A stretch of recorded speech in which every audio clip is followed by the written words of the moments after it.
Hello! Mainit na pagbati muli sa inyong lahat sa mga hot M&Ms ni Mama, Miss at Mrs.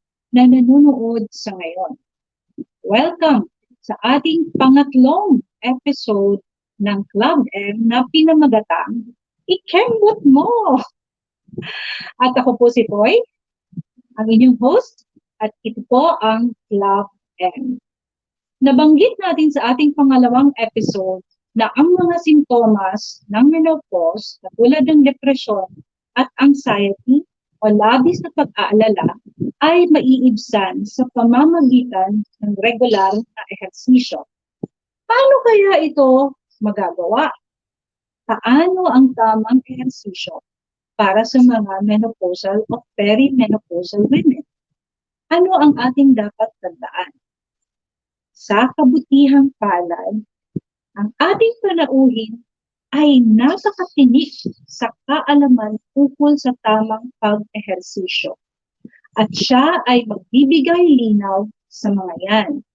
Sa muli, mga hot M&Ms, aming inaanyayahan kayong lahat na isulat ang inyong katanungan at komento sa ating Club M Facebook group at sa ating Club M YouTube channel. Ngayon na, sapagkat na-pick up namin yan, sasagutin namin yan live. Pero bago yan, ating i-welcome muli ang aking napaka-supportive na kaibigan at miga na co-host, si Miss Mariglo Iloa Lariri. Hello, Marigs! At ikinagagalak ko na ako'y naatasan muli na magpakilala ng ating natatanging panauhin, our very, very special guest for tonight. Like our previous guest, in our previous episode, our guest tonight is also not a stranger to me and Dr. Poy. Ang katunayan ay kaibigang matalik namin siya. At itong pagiging magkaibigan na ito ay dumarating na siguro sa mga halos 40 anyos, matagal na, no? So, that means that we're quite comfortable with each other, but it also means that it only shows that we are still learning from each other and about each other, and I continue to be in awe of this person. Sa kanyang mga na-accomplish sa buhay, ako'y talagang nagagalak at sabi ko nga siya isang game changer. At malalaman ninyo kung bakit nasabi ko ito kapag napakinggan ninyo ang kanyang sharing, no, sa atin ngayong gabi.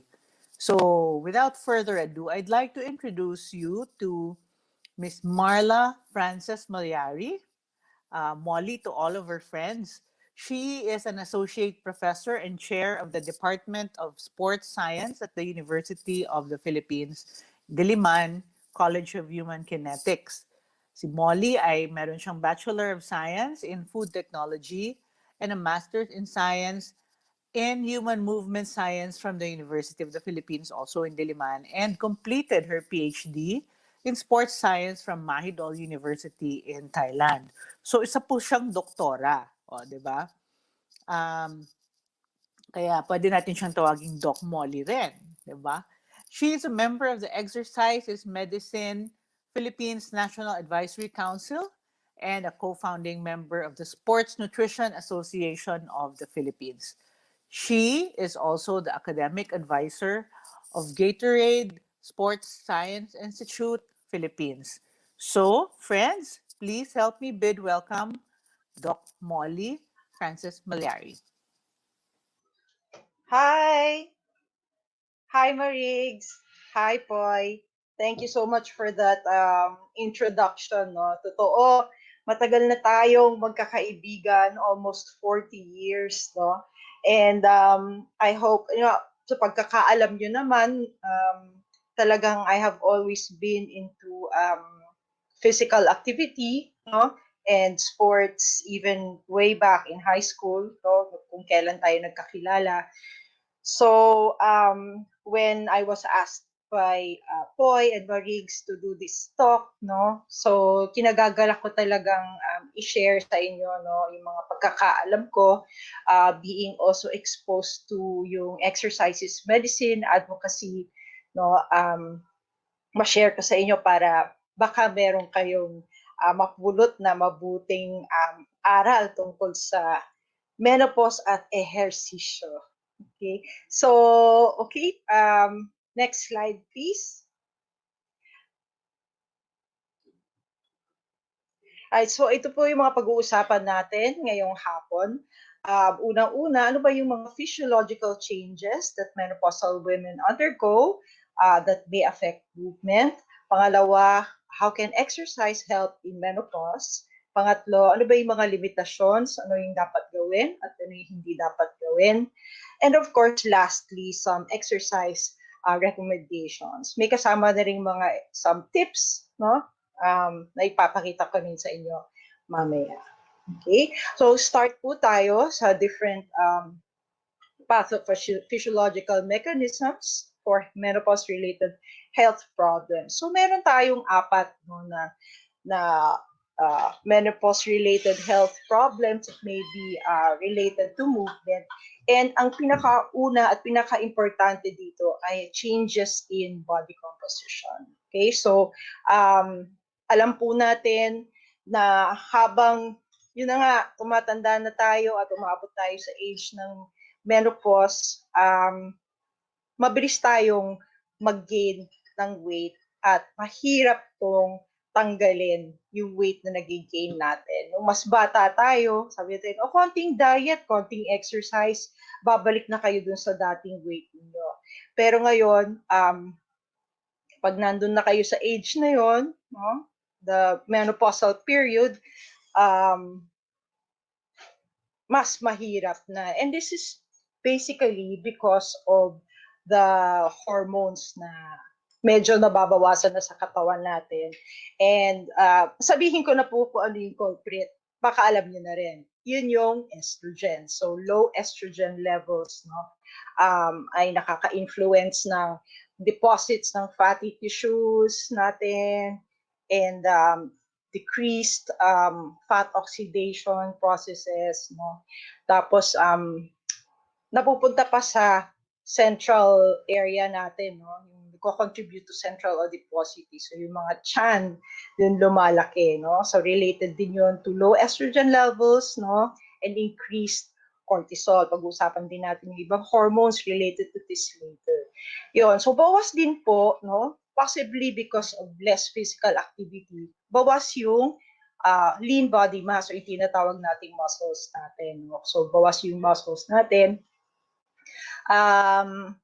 Kaya since mas mataas mag-burn ng calories ang ating mga muscles, pag nababawasan yun, mas marami din tayong nasustore na energy. So mostly in the form of fat. So next slide please. Ang susunod na pag-uusapan ay cardiovascular disease. So, closely related din po siya sa body composition. Alam naman po natin pagka tumataas yung ating mga, yung pumapangit yung lipid profile natin, it could influence yung tumataas yung risk natin for cardiovascular disease. Okay, pangatlo ay vasomotor symptoms. So, during time of menopause, before, and even after, pwedeng maka-experience nung tinatawag nating hot flushes or night sweats, no? So, yung ability natin to control ang thermoregulation ng katawan natin, no? Dahil affected ang hypothalamus natin, nakaka-experience tayo ng discomfort dahil dito. So, attributed rin siya sa low estrogen levels. Okay, so next. And then we have, of course, osteoporosis. So, related also to estrogen deficiency, pag nagbe-breakdown yung ating bones, hihirapan ng bumalik, mag-reform, no? Age-related siya, could also be due to a decline in our physical activity. So, ang paglo-load po ng ating bones, no, nakakatulong siya sa bone formation. Of course, kasama na rin yung proper diet natin, no, that is rich in calcium and vitamin D. So, we'll talk about that a little bit more later as well. Okay, so next, of course, no, the research, yes, has shown to us na exercise helps, no, in these menopause-related health problems, like in body composition. Nakakatulong, of course, ang exercise sa pag-increase ng muscle mass natin. Okay, so natutulungan din tayo magkaroon ng caloric balance, possibly if we choose to have a negative caloric balance, makakatulong to sa pagbabas ng body weight natin and our body fat. Okay? And of course, importante yung pag-develop ng functional capacity by also developing our muscles, no? Strength and flexibility as well. And then, of course, no, pagdating sa cardiovascular disease, maraming risk factors na related to cardiovascular disease ang na-address ng exercise.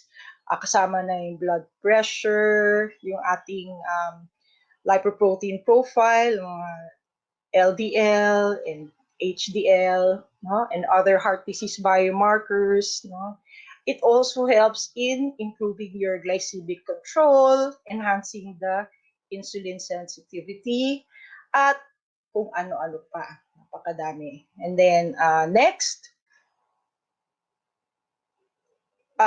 vasomotor symptoms, hindi po conclusive yung evidence about this. So, about the hot flashes and the night sweats, posibleng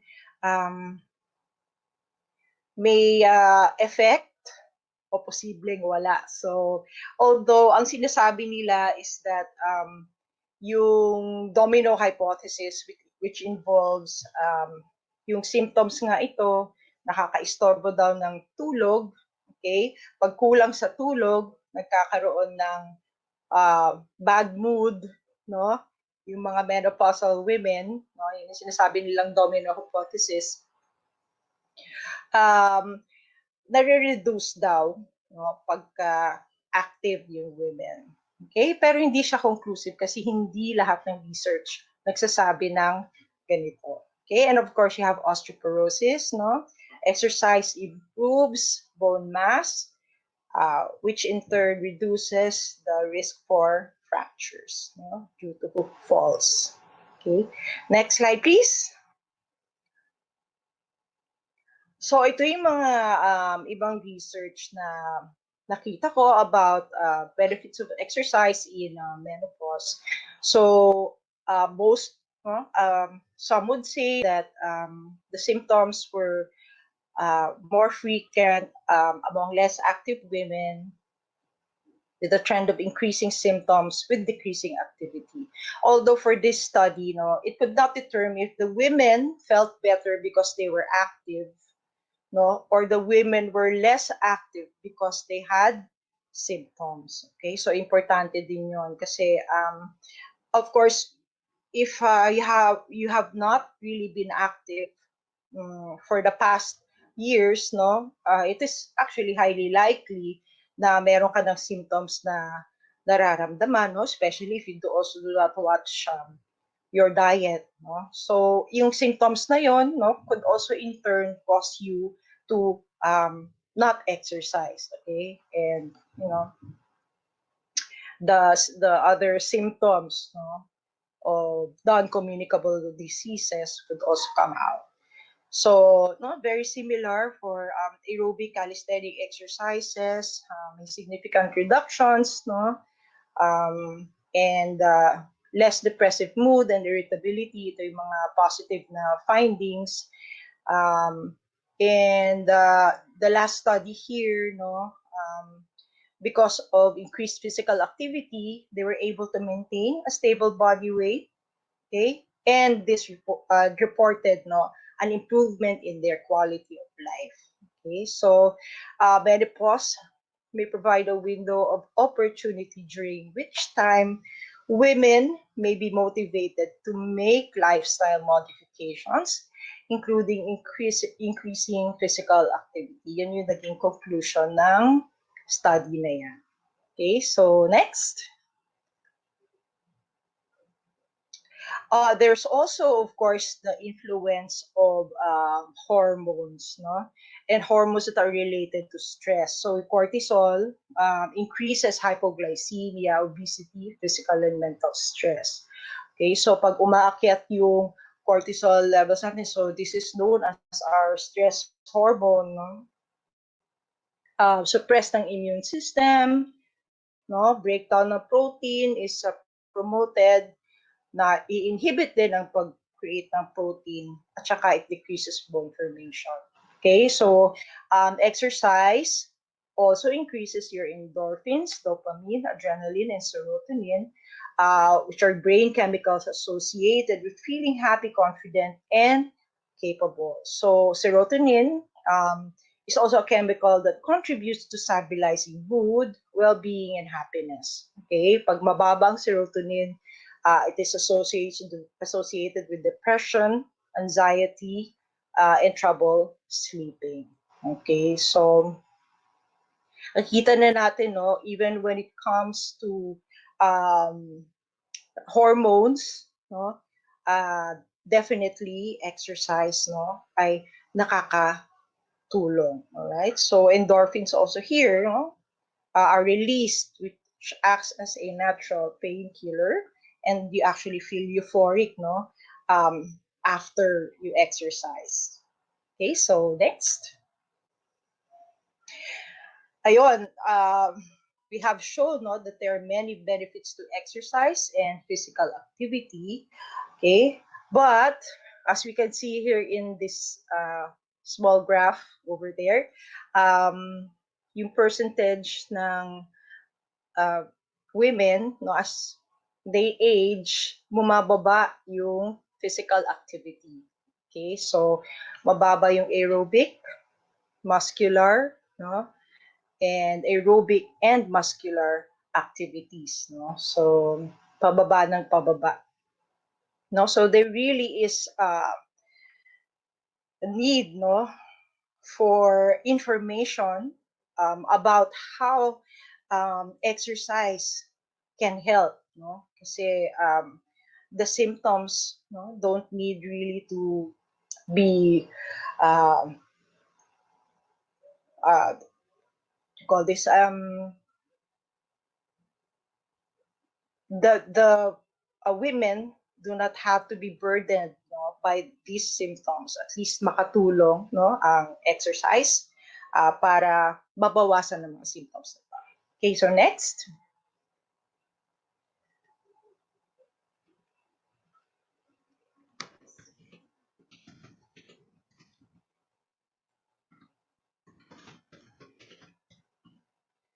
All right, so yes, let's start with the exercise recommendations. The first one, before starting any, lalo na kung hindi kayo active masyado, is that safety, is of primary importance. So you have to start low. Ibig sabihin, mababa lang yung intensity, mababa lang yung frequency. Kung may reps and sets, mababa lang. And then go slow. So progression is important, pero kailangan mabagal lang, para hindi nabibigla. So the rest of this slide tells us about the importance, of resistance training, and as well as aerobic exercise. Pag-resistance, basically to increase your muscle and bone mass, promote strength for better functionality or functional capacity. Basically, aerobic exercise is for the reduction, of your cardiovascular disease risk. Okay, so a combination of these two would of course be okay. any increase in the level of physical activity will already provide you your health benefits. Okay, so muscle strength, agility, balance will help reduce your fall risk. Okay, and osteoporosis is very common among more elderly women. No? So dapat actually chine-check talaga natin ang bone mineral density natin, no? At least every year. So active weight bearing and strength training exercises can help benefit uh, bone health. No? So next slide, please.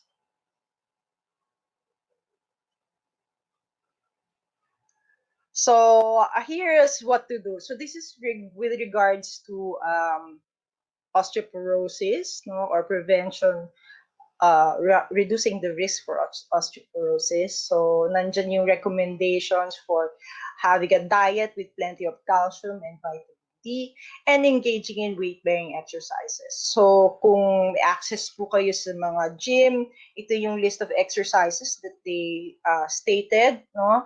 Pero kung wala, meron po akong mga ibang recommendations that can also target the same muscle groups, no? Later on. So in each session of workout, at least 7 to 10 minutes of cardiovascular weight-bearing activity will also have benefits. So weighted walking, stair climbing, jogging, and the use of TheraBands and crucial balls. So alam na po siguro natin, no, kung ano yung stair climbing, ano yung jogging, pero ito ba yung weighted walking? So, ito po yung naglalakad tayo. So, marami po sa atin na nag-walking for exercise. Pwede pong magdala ng weights, like magsuot po kayo ng backpack, no? Nalagyan ng kung ano-ano ng bagay, mabibigat na libro, o kung bottles of water or bato, kung gusto nyo, para bumigat, no?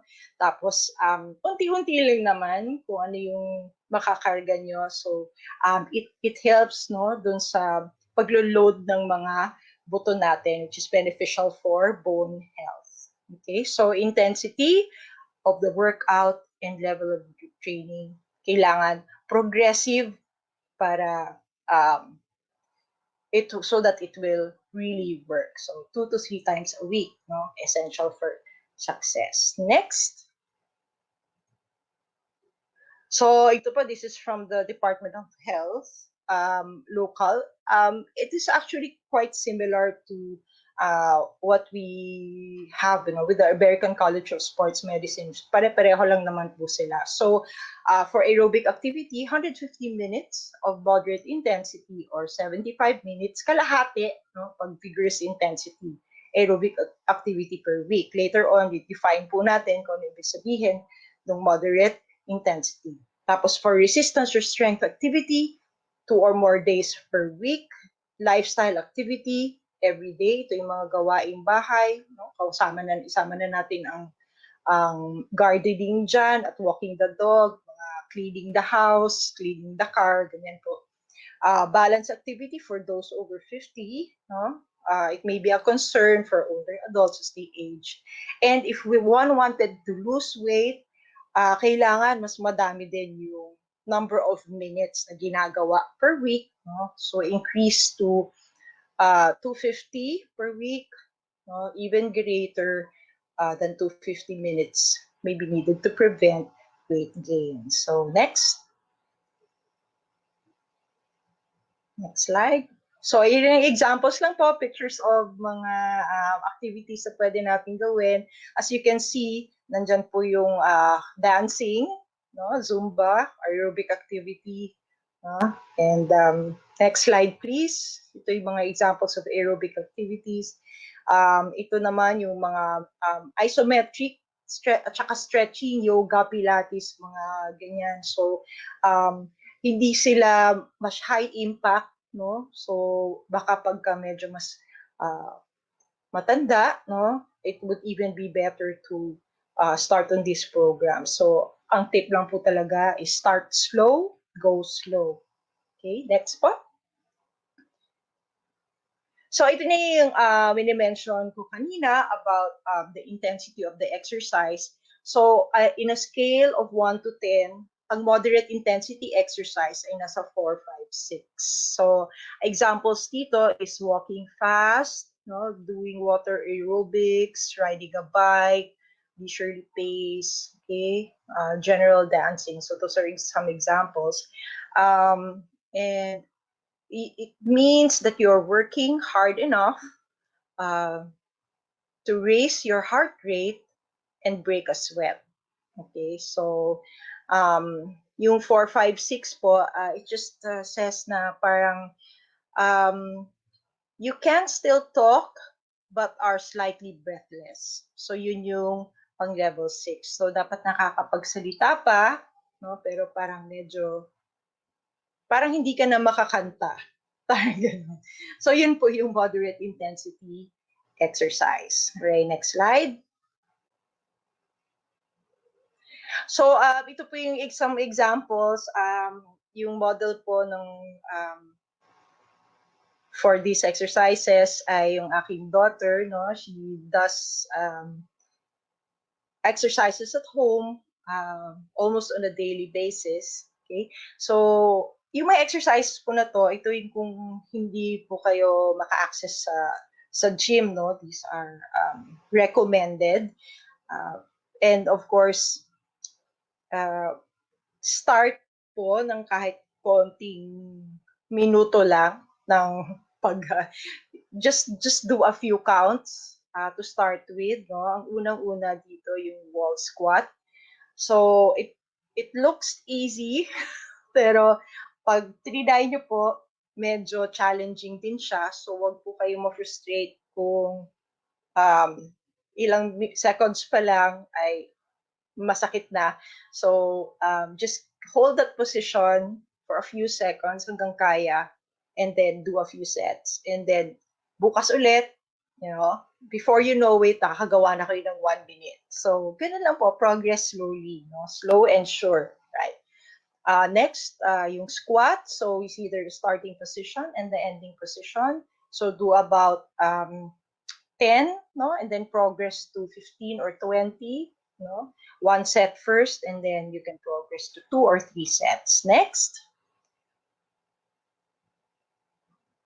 So similarly, we have good mornings. Okay, so starting position and ending position, same thing. And then you can do also the wall push-ups, no? If you cannot do the push-ups on the ground, no? So modified versions po yan of the push-ups. So same, do 10 first and then progress to 20. Do 1 set first and then you can progress until you can do 3. Okay, so next. So the half planks are demonstrated. You can also do full planks. That is very good for the core. So our core po natin is very important to strengthen the core. Kasi very useful po yan for a lot of the things that we do. So pag mahina po yung core, dyan din nag-arise yung mga back problems natin. No? And, you know, challenged yung balance natin pagka kunwari medyo nadapa lang tayo o kaya biglang nadulas, mahina ang core, you could get injured. So next, you have the shoulder press, no? For the upper body in starting position and ending position. Okay, so pwede rin yang kung wala kayong weights, you can just hold on to some water bottles, no? Anything that have equal weight at your home, no? So you can do those exercises as well. Okay, so next. Yeah, that is a video, no? So maybe we can play it. This is an example of balance exercise. So maybe there's a play button at the bottom of it. So, okay. So if it can't be played, explain ko na lang kung ano yung activity na or exercise na ginawa niya. So with the arms out, yung leg, no, you swing it forward, then you swing it backward, then swing it to the side, and then towards the other side. So side to side. And then yung kabila naman. So, ang nangyayari dito is challenge mo yung balance mo because you're staying on one foot, no? And then you're trying to move your leg around. You're trying to shift your weight around. So, ang importante kasi dun, kung na-off balance ka, kaya mo ibalik yung body mo ulit, no, to the straight position. And trying to do it on one leg, no, is important kasi minsan 'di ba kaya tayo nadadapa kasi nga, no, on one leg biglang nadulas tayo o kaya nagkamali tayo ng step, no? So important na kaya natin ibalik yung sarili natin. So challenge niyo yun, gagawin din ng mabilis, pwedeng mabagal muna, and then mabilis ng pabilis para ma-strengthen yung surrounding muscles natin. Help our balance. Okay? Next. Yan. All right. So, with regards to physical activity, it is best no to try to find a training buddy, no? Kung meron kang partner o kung wala, kahit na friend, okay, na madadamay mo sa mga exercises na gusto mong gawin pag maglalakad ka. No? Listen to your body is very important also kasi we don't want to be doing too much too soon. Okay. For weight loss, go for a negative energy balance, no, an increase in physical activity, and also reduce your caloric intake, no, and do your measurements regularly but not too often. Okay, what do I mean by measurements po? Ito yung kunwari, ang measurement mo ay yung weight mo. Okay? Kung araw-araw ka nag-measure, baka mas frustrate pa po tayo sa simula. Kasi kung nag-gain po kayo ng muscle mass dahil nag-resistance exercise kayo, lalo kayo actually bibigat sa start. Okay? So, maganda po na allow your body to adjust to this, no? And pag mag-measurement kayo, wag niyong gawing araw-araw. Maybe weekly, maybe 2 times a week, maybe, 2 times a week. Every other week, or after 3 weeks, or after a month, okay lang din po yun. So what is important is that nararamdaman nyo that you feel better. No? Actually, you can see, no? Even if you're increasing your weight, parang, bakit mas kasya na yung mga damit ko? So, ganun po, no? Mas importante. So, also be patient, no? And of course, galaw-galaw, araw-araw. So, on a daily basis po, no? Mas maganda. So, actually, meron hindi nasama dito yung the problem with the word the problem with regular exercise is the word regular. Okay? So, hindi naman siya exercise kasi lahat naman tayo, nag-exercise naman ako. Okay? Pero regular ba? No? So, yun ang importante na araw-araw meron tayong ginagawa, gumagalaw tayo. So, that is the key, no, to exercising, making it a regular thing. Okay, next.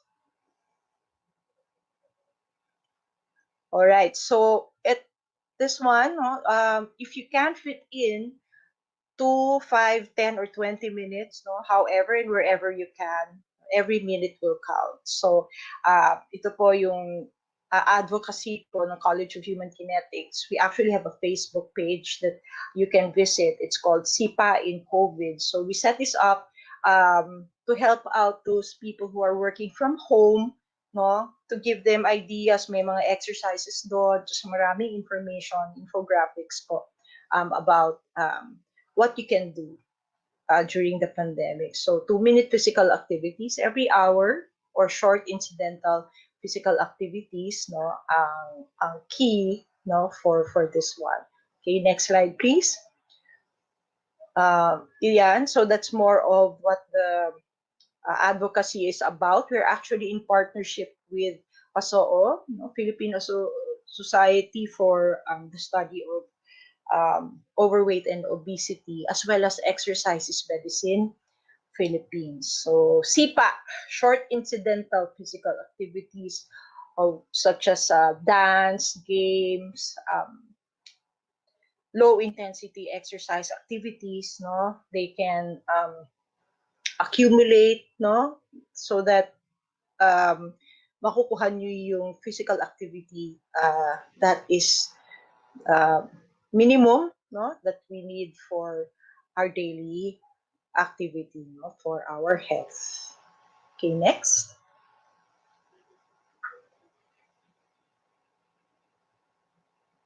Okay, so importante din po tong tips of what not to do. So, especially kung medyo may edad na po tayo, no, high impact aerobics or activities where a fall is likely, no, pag slippery yung floors or doing step aerobics, medyo iiwasan na po yan, no? Lalo na kung hindi tayo sanay sa ganyang klaseng um, activity. Okay, so lower impact na lang ang mas recommended.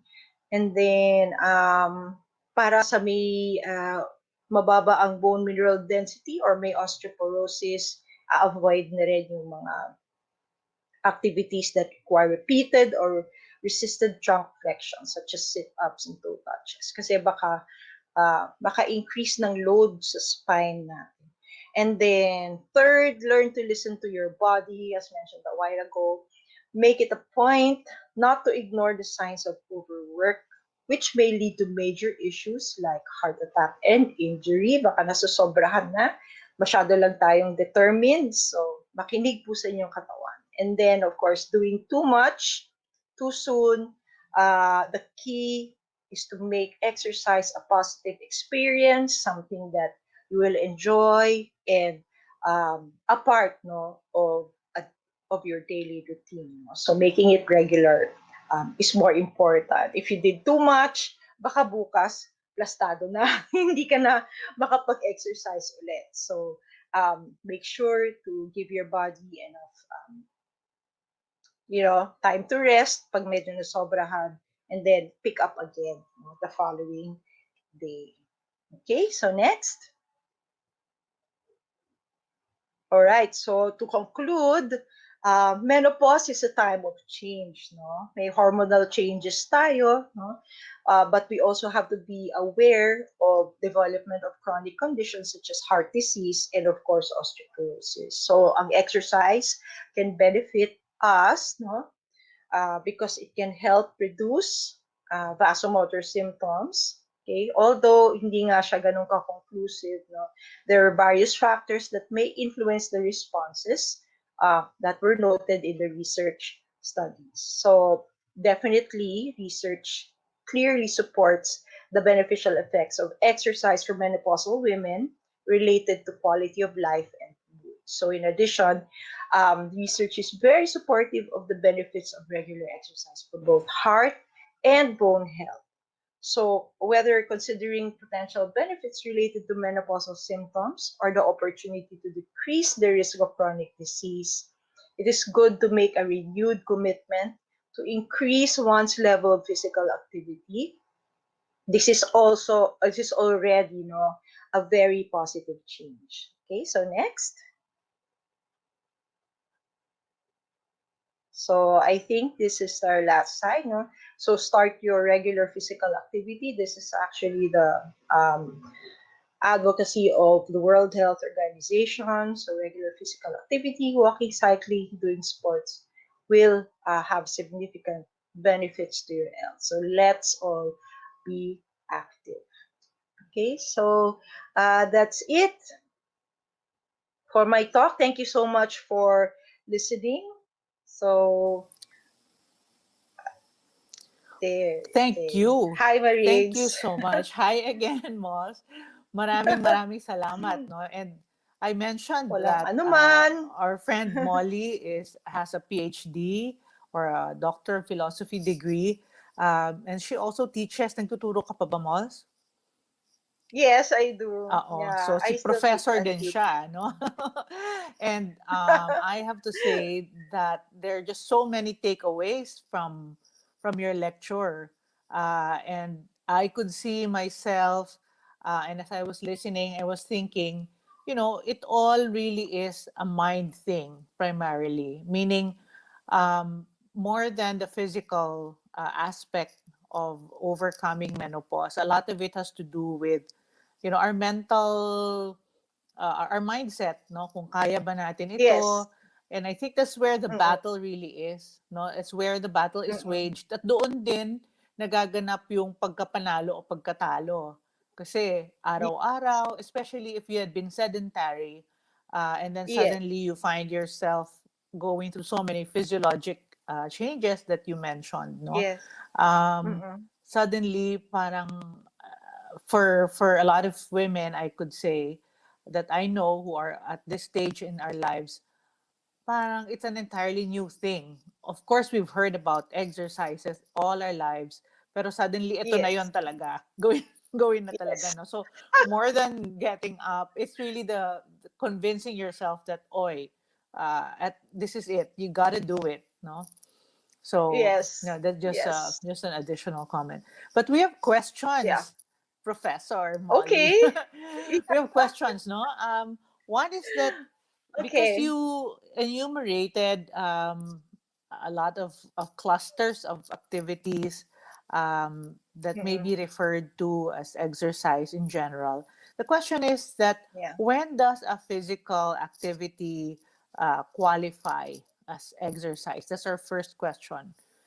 Halimbawa, Okay. ang pagtatalon-talon ba ay like jumping jacks or jump rope or whatever, yan ay physical activity. Yan ba ay masasabi nating ehersisyo na ba yan? Is it an exercise? Or when is there such like, are the rules very specific about it? When do you call a physical activity exercise? Yeah, that's a very good question, no? But in terms of the benefits, no, of course, physical activity or exercise, as long as you're moving, no, Mm-hmm. that's already very important and very relevant. But to Mm-hmm. differentiate physical activity, usually iba yung purpose niya kasi sa exercise. Mm-hmm. So any movement, so kunwari naglakad ako, bumaba ako ng hagdanan para kumuha ng tubig, I did physical activity. Pero Mm-hmm. yung exercise, talaga for the purpose of, usually may time element siya, di ba? Mm-hmm. Tapos may specific, nagbibilang ka, yung mga Mm-hmm. ganon. So, mas Right. incidental yung physical activity compared to And exercise. intentional naman yung exercise, no? Yes, So definitely. again, I think it brings us back to what I was mentioning earlier, that it's a mind thing, because you may be doing Yes. something absent-mindedly, moving, Mm, pero once you start thinking about, okay, I gotta do this for 15 minutes and then move up to 20, eventually to 30, like what you were saying in your lecture, or the wall squat, for example, that you will have to endure for a few seconds first time around and work it up to a few minutes, no, mm, in the next week or so. Then I think yung the nature of yun nga, being intentional and tracking it and seeing how it affects you, yeah, keeping tabs of yeah. these changes in your body or not, is officially Yes. exercise. Okay, thank you very much. Yes, yes. Then there's another question on CrossFit. Ano daw ba itong CrossFit na ito? Because so many things have popped up. So Okay, yeah, so what is CrossFit? Mm-hmm. CrossFit is basically very high intensity interval training. So Mm-hmm. in the recent years, it became quite popular. But I would Mm-hmm. really not recommend it, no, for Menopausal elderly. women. Not really. Well, of course, Okay. and usually the younger athletic ones, no, Mm-hmm. may mga iba, no, kahit na hindi sila ganun athletic, no, they start slow and then they also get into CrossFit, pero hindi yan pwedeng biglaan. So mind you, not for menopausal women, I mean even Mm-hmm. for someone who has been uh, pretty active, no, for Mm-hmm. Yeah. Yeah. consistently pagdating sa age na yan, of course, you try to take it a bit slower. No? So meron pa rin iba. I think there are a few no who challenge themselves, but they really do work hard at this, no?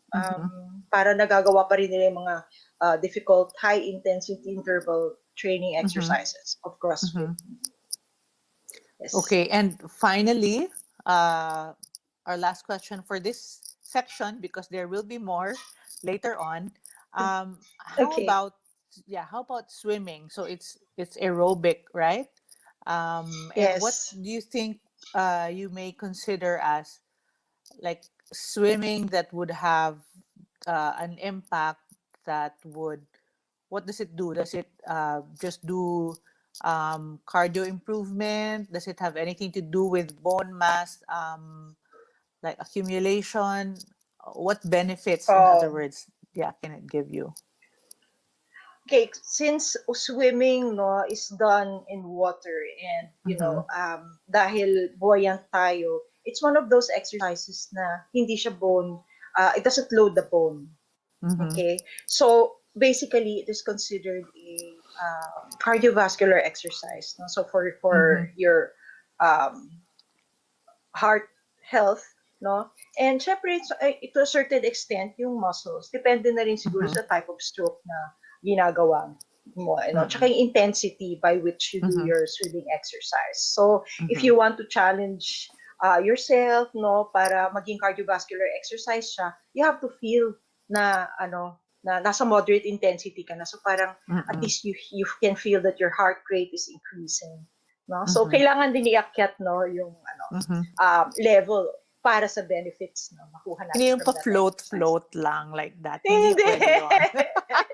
Yung pa-float, konting backstroke ng konti. Oo, ganyan. Hindi. Konting That's kick, not ganyan. gonna work. Okay. Yeah. Well, the reason why I singled out swimming is because Yeah. di ba nga napag-uusapan natin na kasama na dyan sa pagiging menopausal ang mga hot flashes and things like that. So I was thinking, I'd been listening and I was thinking, oh no, ano kaya yung pwede nating ibenta na parang starter exercise sa mga talagang close to zero activity that women would be attracted to without having to deal with sweating. Kasi nga, sweaty ka na nga to begin with, di ba? Mainit ngayon. Mainit. So, if perhaps we can get them to be interested in mobility by, well, of course, after the pandemic, because as it is, ang hirap na lumabas ng bahay, tapos swimming pa isa-suggest natin, But, I mean, eventually, if they do come around and they have an opportunity or access, then perhaps, as a starter exercise lang muna. Kasi we have to understand also, there are women and even men who have really close to zero mobility. And that's alarming, di ba? So parang to get them interested at all in any kind of activity to get them off their butt, so to speak, baka naman bumenta ang swimming dahil nga hindi sila masyadong maiinitan. So that's where I was coming from. Yeah, that's true. And actually, make it a social activity. Like I know where you are, no. You can, for example, parang may gathering, and then you do the tai chi, you do yoga, you do pilates, and then parang may group na kayo that you meet each other regularly, diba? Then maybe have some breakfast after, or Some anything bacon, ganyan. Alam ko yung mga bacon, yan. tocino, Diba? itlog, Itlog, ganyan. Only rice. Ay, nako. Ano na lang, coffee na lang. Coffee na lang, coffee dear. or Ganyan. tea. Coffee na lang, dear. So, after that,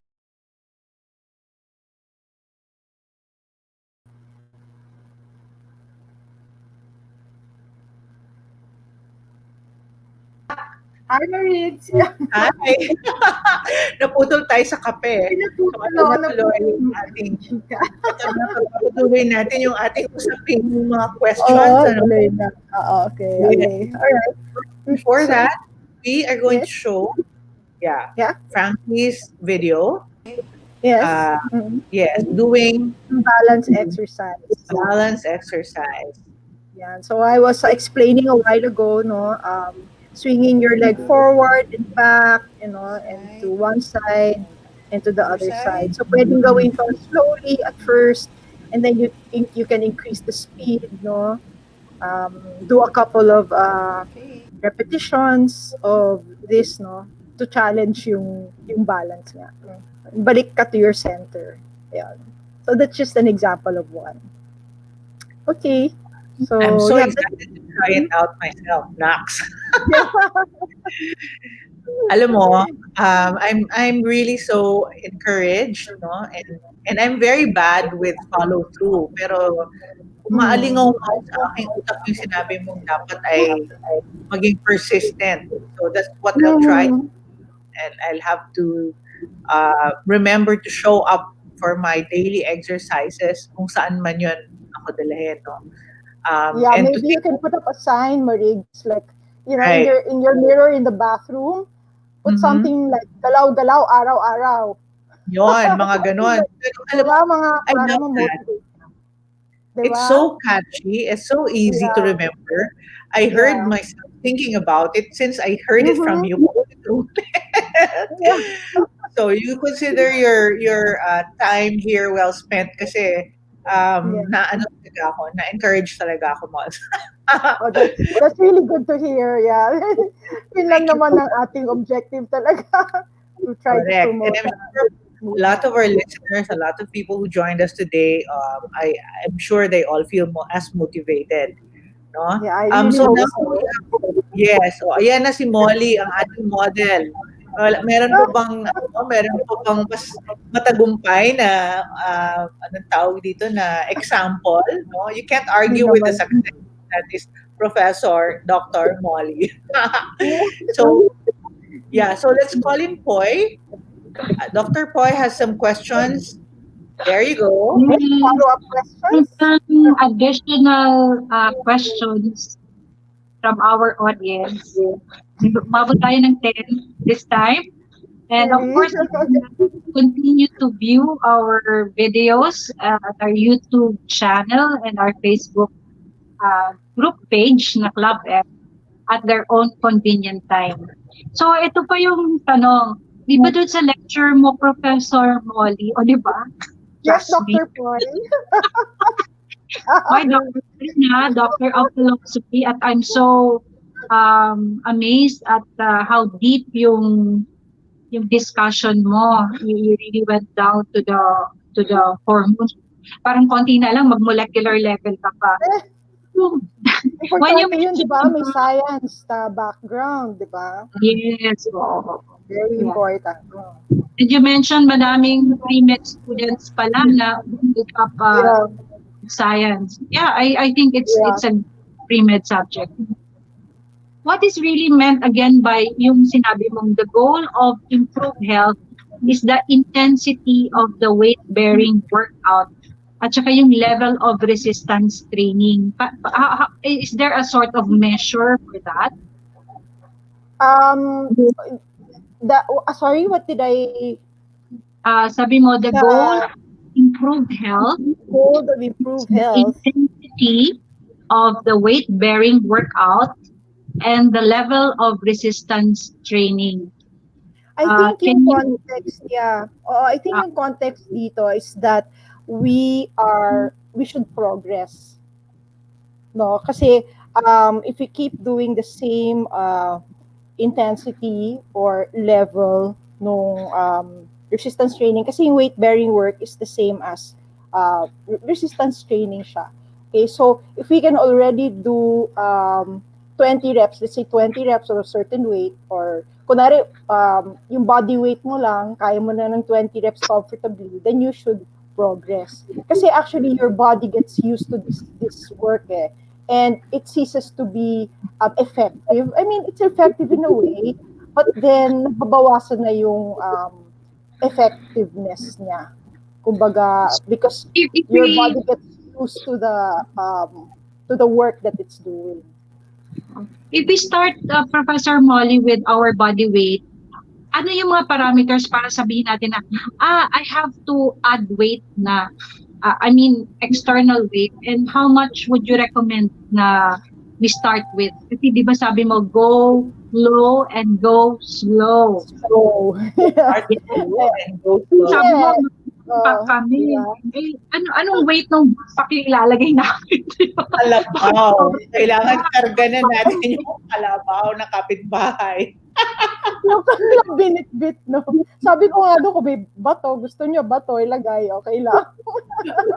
But yeah, if you can comfortably do 20 reps for 3 sets, so 20, pag malaramdaman nyo, parang, ay, ang dali na, tapos after nung 3 sets nun, parang, parang hindi kayo masyadong challenge, then you start adding the weights. So you can start with as little as 2 pounds, 4 pounds. It depends on how much you can carry. But syempre, when you add the weight, hindi nyo pipilitin na mag-20 kayo. You go, ulit, mga 8 to 10. No? okay. 8 to 10. So, Balik kayo ng 8 to 10. And then work so up to 20. you recommend counting kasi Yeah. I've seen some exercises na hindi sila nagka-count. Parang in 30 seconds, you do as much as you can. What can you say about it versus yung may Those, count ka yeah. talaga? Anong The ones difference? that do, yung may time, and then just do as many Yes. as you can. That's example of yung how they do HIIT or interval type of training.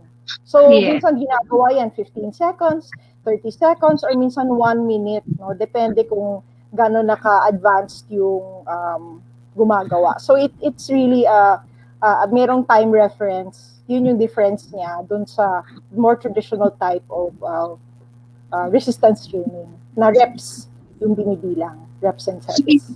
is that high intensity interval training appropriate for menopausal women, or would you recommend yung traditional na counting reps muna tayo? Merong medyo yan, maybe some will not agree with me, but I think either one is okay. Either one. Kasi you can do interval training, tapos iiksian mo lang yung time. Diba? And do what you can. No? Listen to your body. If you want to stop kasi sobrang napagod ka na, then just stop. And then later on, try to move dun sa time na, gusto mong maabot. Na 15 seconds muna or 20 seconds. No? You can work towards that later on. Pero kahit for me, kahit traditional or kahit interval training pwede sa age na natin. So, Age natin. in your slide, also mentioned na maganda yung combination exercises. So, what Yes. combination in particular would you recommend to us sa aming mga backsliders o kaya mga bagong opera? Yung mga ganun ba? Tipo, ay, okay na, tas, okay, wala, mabalik na naman sa zero. Bagong opera. First, before you start exercising again, kung bagong opera, dapat doktor ka naman. So you can clear yourself. Pero doon sa mga hindi doktor, they need to get clearance from their doctor, of course, kung pwede na sila mag-start, di ba? So usually, how long does it take? Depende kung gaano ka-healed na yung sugat. But if you can tolerate yung walking, you just do it as soon as you can tolerate the exercise. And I think weight training should be avoided. Resistance training should be avoided. Kasi parang iiri ka ng konti eh. So that's not good for the stitches, di ba? Once you're fully healed, you can start on the I resistance remember training. walking at the Walking, 150 minutes you mentioned every week.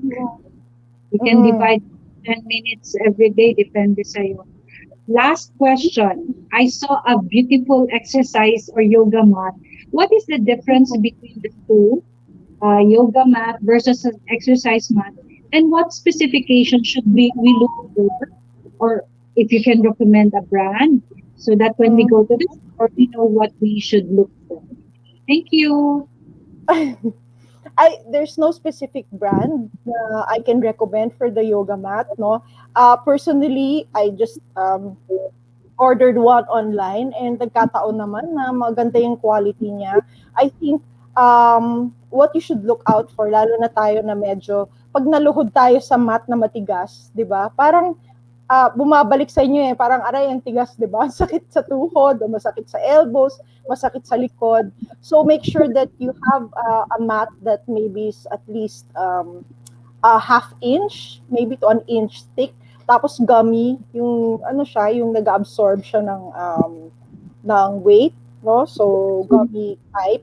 And you have to make sure na dumidikit yung kamay nyo at saka yung paa nyo. So yun yung difference actually yung yoga mats. Some yoga mats are very thin, okay? Kasi kaya na yung pag medyo mas bata pa sila, okay lang no, na matigas, pero kailangan sticky siya. Kasi when you're doing some stretching or some poses, kung dumulas ka dahil sa pawis, no, you could get injured. So that is what you have to look out for, yung madikit siya. Okay. So, yeah. So basically a yoga mat is an exercise mat as well. But not all exercise mats can be yoga mats. Okay. Is there a particular material of the mat that we need to look for? Kasi yung iba I noticed mabaho, kaya sabi mo nga na Lalinisin mo na lang. Huwag yung ginagamit mong tsinelas, huwag yun. Mabaho, amoy goma. Huwag yun. siya. I think kung may access sa Toby Sports House o kaya yung mga Planet Sports o kaya Decathlon. In Decathlon, in particular, nakakita ako doon ng mat that is similar to mine. So medyo makapal siya. Tapos gummy talaga eh. So mafe-feel mo parang hindi matigas. Nag-absorb siya ng pressure. So pisil-pisilin yung ganun kung malambot. Most probably that's good for us. Incidentally, our good friend and very, very matinik na resource person today also designed or choreographed our Club M movement. And we will do that in a bit.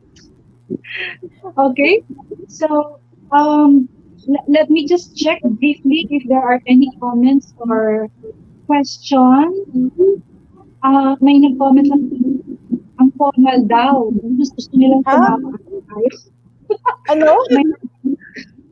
may nag-hello kay Marie at kay Molly. Formal?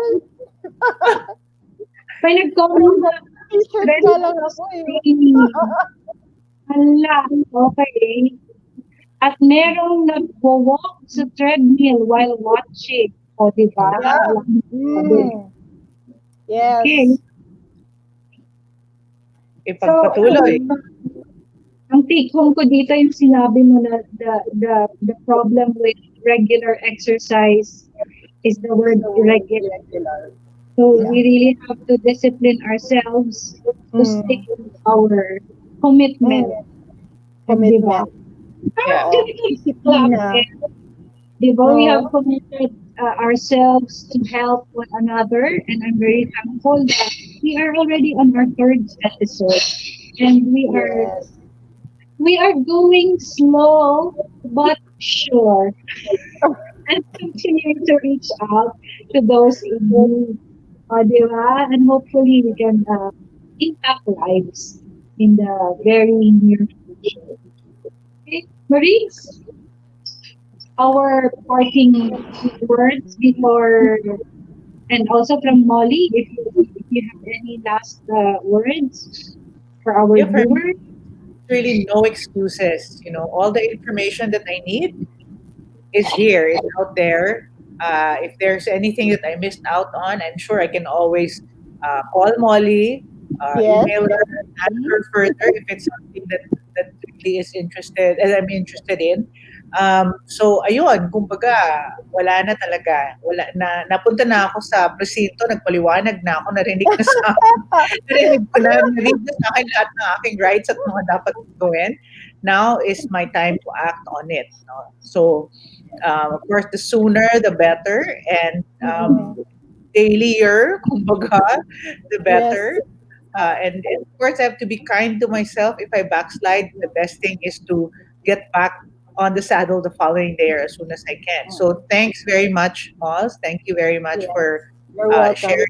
Yeah, Sports science has really evolved so much, and I'm yeah. just so glad to see that you are at the forefront of this in our country.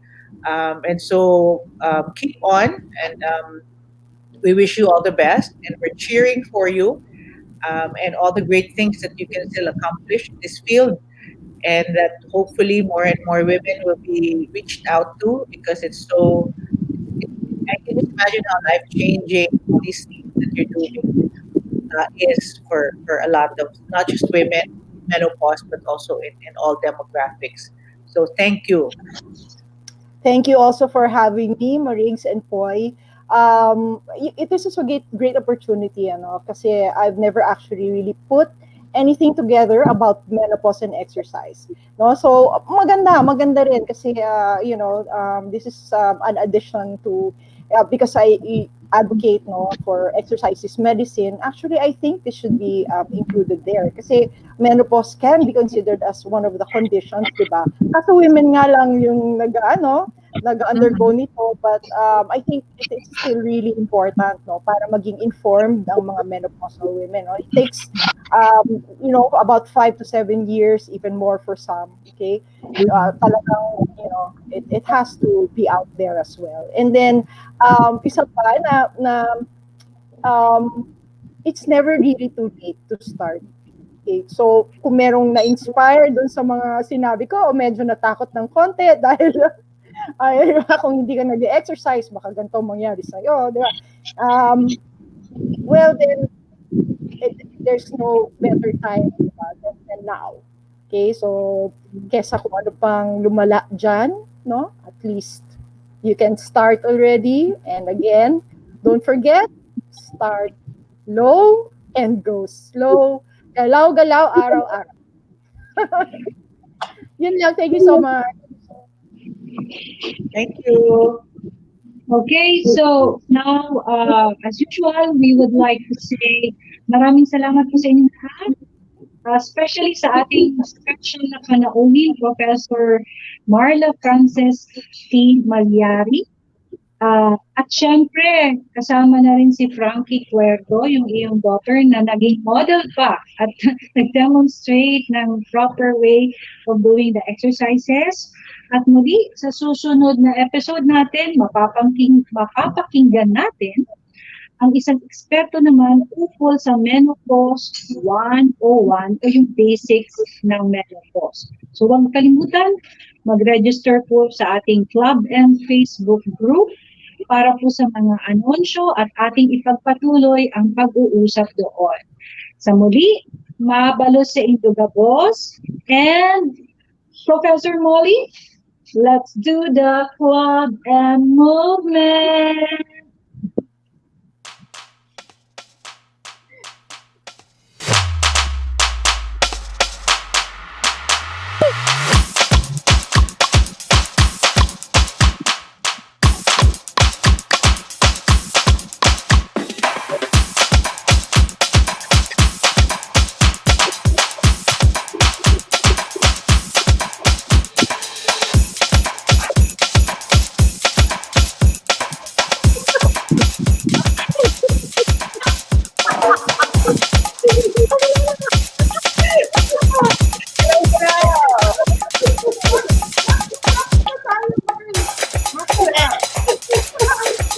Kalimutan ko na kung paano yung ginawa natin.